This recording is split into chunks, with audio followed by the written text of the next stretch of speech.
Então, meu trabalho, eu sou um físico teórico, para quem não sabe, e eu trabalho numa área que a gente chama mais ou menos da interface entre a cosmologia e a física de altas energias. Então, eu estou interessado nas perguntas sobre origens em geral. Então, principalmente a origem do universo, a origem da matéria, questões bastante diferentes do que o nosso keynote speaker estava falando aqui, mas não por isso menos interessantes ou importantes. Mas, fora esse lado de interesse pela cosmologia, alguns anos atrás eu comecei a me interessar também pela questão da origem da vida, que é uma questão que cientificamente está bastante ativa hoje em dia. Existem grupos no mundo inteiro trabalhando nisso. E, aliás, 1 ano e meio atrás eu fui para São Paulo, teve uma conferência, a primeira conferência nacional de astrobiologia. Foi uma escola em que várias pessoas de fora vieram. E o que é astrobiologia, né? Então, hoje em dia, a gente pode falar sobre ET nas universidades sem ter vergonha, né? Quer dizer, a gente pode, na verdade, a questão da vida extraterrestre, como essa vida pode existir ou se ela existe e como que a gente pode descobrir esse tipo de vida, é hoje em dia uma questão extremamente importante academicamente, e a NASA e a equivalente europeia da NASA estão investindo muito dinheiro nessa área, né? E uma das questões fundamentais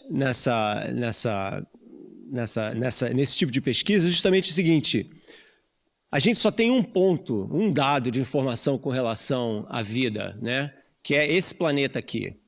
Então a questão essencial é a seguinte: se você começa a colocar a questão de forma mais geral, dentro de um contexto astronômico, você vê, bom, nós temos aqui um sistema solar, né, em que você tem uma estrela não muito importante, com 8 planetas à sua volta, a Terra é um deles. Ela está no que a gente chama de zona habitável, que é uma definição não muito clara, mas que essencialmente diz o seguinte: um planeta está numa zona habitável quando ele tem água líquida, ou seja, não está nem muito perto da estrela para que evapore tudo, nem muito longe da estrela para que a coisa fique congelada, porque você precisa, a vida essencialmente é um sistema autossuficiente de reações químicas, que precisa ter então uma relação de... Reações químicas têm que acontecer num solvente, vamos dizer assim, num meio em que elas possam se difundir, né? Então a água é essencialmente o melhor solvente para isso. Então não é à toa que quando as pessoas falam sobre onde eu vou encontrar vida, elas tentam procurar por vida em planetas em que você possa ter água líquida, e você tem também uma sequência de elementos químicos que são importantes para isso, que a gente chama de COHN, né? Então, esses 4, né, o carbono, o oxigênio, hidrogênio e nitrogênio, são 4 dos mais importantes. É claro que existem outros, tipo enxofre, cálcio, etc., mas esses são os fundamentais. E como eu tenho interesse em, mais ou menos, colocar as coisas de uma forma mais geral, eu pensei como que a vida se encaixa dentro da história do universo como um todo, né? Então, hoje, nós temos o privilégio, aqui nesse início de milênio, nós temos o privilégio de podermos contar uma grande parte da história cósmica, né? Nós sabemos a idade do universo, mais ou menos 13,8 bilhões de anos. Tem uma incerteza aí de alguns milhões de anos, mas em cosmologia, milhões não é nada, né, quando se fala de bilhões de anos, né?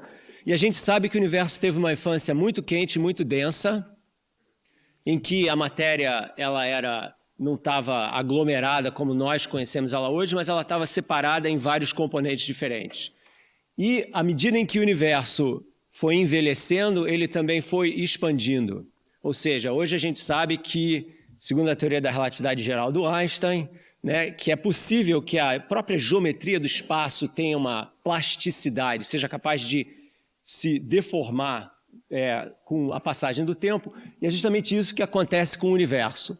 Então, quando a gente conta essa história cósmica, começando lá atrás, o que a gente vê é o seguinte, que, eventualmente, a história do universo é uma história que pode ser contada como uma história da complexificação da matéria. Ou seja, as coisas começam simples e, aos poucos, vão ficando cada vez mais complexas. Então, você tem as partículas elementares, depois você passa das partículas elementares, os nêutrons e os prótons se juntam para formar os primeiros núcleos. Isso acontece mais ou menos quando o universo tinha 3 minutos de vida. Depois você tem a fase da física atômica, que acontece quando o universo tem centenas de milhares de anos de vida. Então você vai indo da física das partículas para a física nuclear, para a física atômica, e eventualmente, quando o universo tem alguns milhões de anos de vida, mais ou menos 100 milhões de anos de vida, surgem as primeiras estrelas. Tá? E as estrelas são absolutamente fundamentais nessa questão da vida, porque são as estrelas que são os grandes alquimistas da natureza. Desculpe, Paulo Coelho, mas a verdade é que alquimista mesmo só no céu e nas estrelas, essencialmente. Porque o que as estrelas fazem? As estrelas, elas são grandes bolas de hidrogênio que transformam o hidrogênio no coração delas em hélio. Então, elas geram uma quantidade absurda de energia fazendo essa fusão do hidrogênio em hélio e, como tudo que existe na natureza, as estrelas também têm uma longevidade, elas acabam morrendo eventualmente. E nesse processo de morte das estrelas, elas criam todos os outros elementos químicos. Então, quando perguntam de onde que vem a tabela periódica dos elementos, vem das estrelas. Então, com exceção do hidrogênio, do hélio e de um pouquinho de lítio, todos os outros elementos químicos da tabela periódica são forjados pelas estrelas. Né? Então você pode dividir um pouco a história dessa complexificação da matéria e tentar entender aonde que a vida cabe nesse processo todo. E ela cabe fazendo uma divisão da seguinte forma. Primeiro, você tem a era que eu chamo de era da física, né? Em que você tem as partículas elementares, você tem a física nuclear, você tem os átomos se formando, eventualmente você vai ter instabilidades gravitacionais que vão gerar as primeiras estruturas no universo, ou seja, as primeiras grandes aglomerações de massa que vão virar estrelas, etc. Né? E eventualmente, quando as estrelas, e as primeiras estrelas eram enormes, eram muito pesadas, e obesidade não é boa nem para pessoas nem para estrelas, porque as estrelas mais pesadas morrem rápido.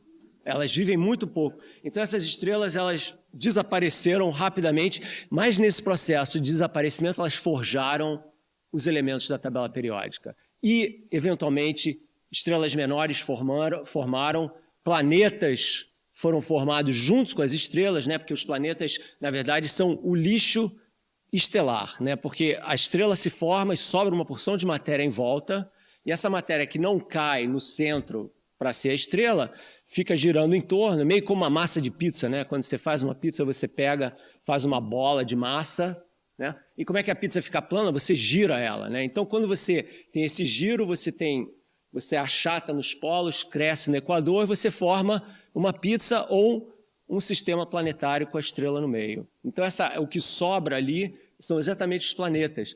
E nesses planetas você pode ter a concentração dos elementos químicos que vão eventualmente levar à vida. Então você vai de uma parte da física, você vai para a era química, onde são formadas essas primeiras estrelas, e você tem essa inseminação no espaço interestelar dos elementos que vão eventualmente virar entidades vivas, né? E aí você tem os planetas e as luas, porque não é só em planeta que pode ter vida, você pode ter vida em luas também, né? E você, então, tem uma transição, que é um dos grandes mistérios da ciência moderna, é que como que a matéria inanimada, um aglomerado de moléculas, se transforma em uma matéria animada, em uma matéria viva. Como que se dá essa transição do não vivo para o vivo sem a interferência divina, porque em ciência a gente tenta entender as coisas sem essa interferência divina. Houve uma transição e uma complexificação enorme entre esse aglomerado de moléculas que eventualmente descobriu, quer dizer, elas não estavam fazendo pesquisa, mas elas descobriram na tentativa e erro, e é um processo que demora bastante tempo, que era vantajoso, de alguma forma, elas serem autossuficientes, pegando energia do meio ambiente, ou seja, metabolizando essa energia e desenvolvendo uma capacidade de reprodução. Então, se você pergunta qual é a definição da vida, não existe uma definição da vida. Você não tem a vida é isso. Tem gente até que diz que definir vida é errado, porque a partir do momento que você define a vida, você restringe ela a ser uma coisa e ela pode ser outras coisas também. Né? Mas como a NASA tem missões que vão procurar por vida fora da Terra, elas têm que ter uma missão específica, né? E essa missão tem que ter uma determinação do que é vida. Então, eles dizem, vida é essencialmente um network, um sistema, uma rede de reações químicas autossustentáveis, capazes de se manter através dessa metabolização da energia do meio ambiente e de se reproduzir segundo a teoria da evolução.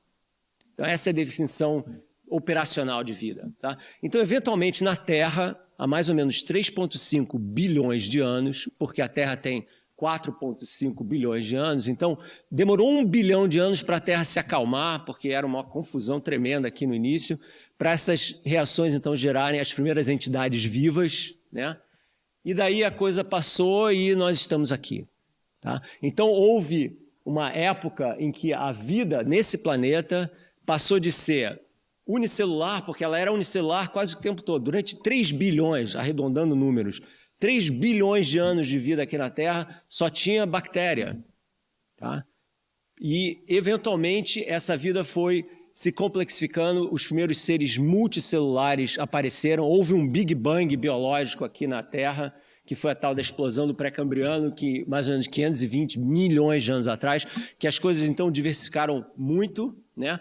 E há um tempo atrás, pouquíssimo tempo atrás, alguns milhões de anos, a gente pode dizer que a gente partiu para uma outra era, que é a era do desenvolvimento da inteligência superior, né? Golfinho, baleia, macaco, corvo, todos têm uma forma de inteligência, né?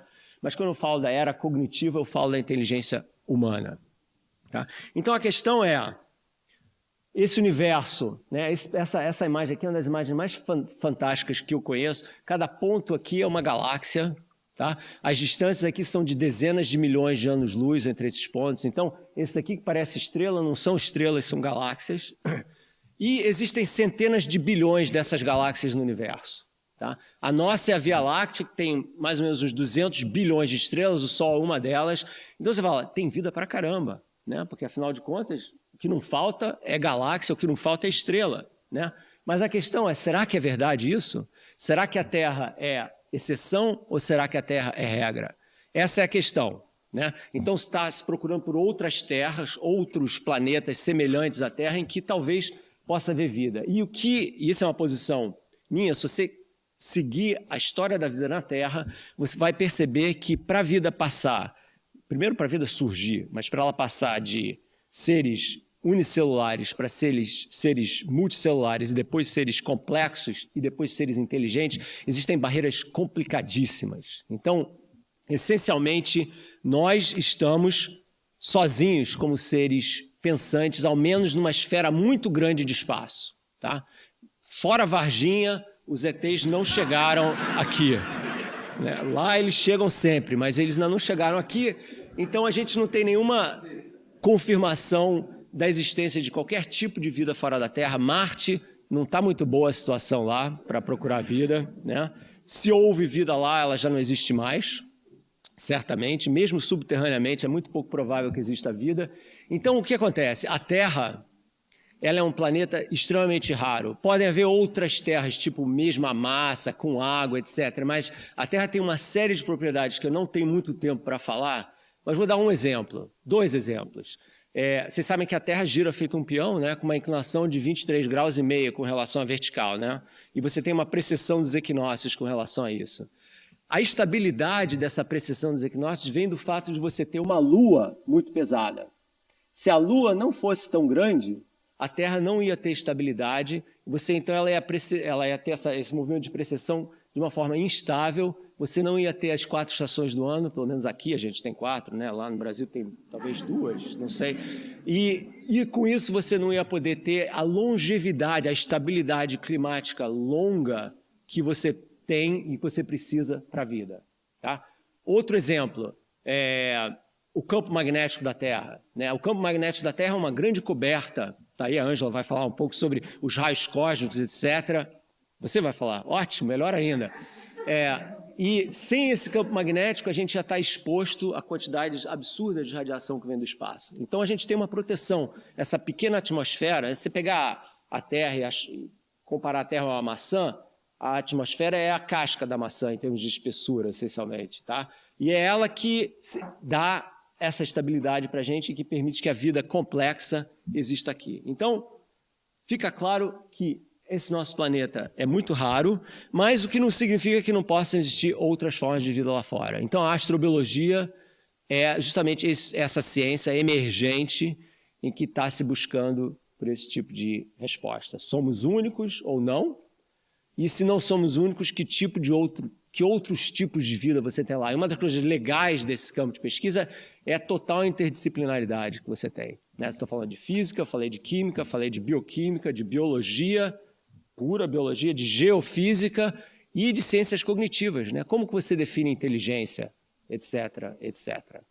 É isso. Obrigado. Vou ficar por aqui.